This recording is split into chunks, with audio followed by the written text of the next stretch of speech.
Welcome to Math Fam. This is surface area volume 1 multiple choice question. It says the diameter of a sphere is 6 centimeter if it is melted and drawn into the wire of diameter 2 millimeter. The length of the wire is. First thing here, it's given here sphere. Now what is given here? Sphere diameter is given as 6 centimeter. So what is going to be the radius here? 3 centimeter, and I'll convert radius into millimeter because the other value is in millimeter.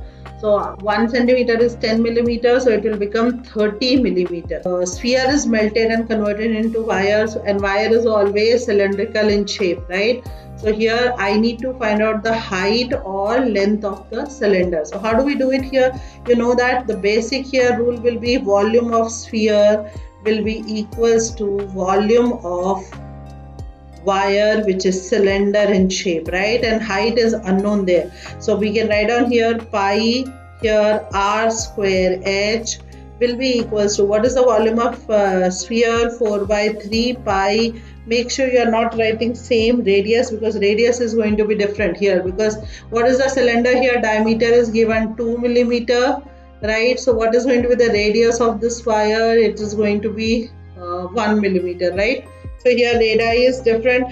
First thing, don't substitute pi, you can cancel from both the sides. Now you substitute here r is 1 square times h is equals to 4 by 3, and the other r is here 30 times 30 times 30. Here if you do the cancellation, I can take here 3 ones are 3 tens are. So your height or length of the wire is 4 times 10 times 30 times 30. This answer is in millimeter.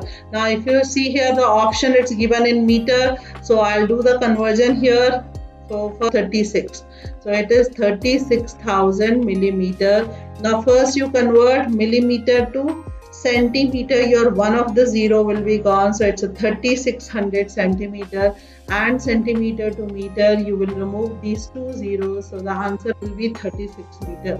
So what is your right option? If you see here 36 meter, which is option C. Hope you got this. Thank you.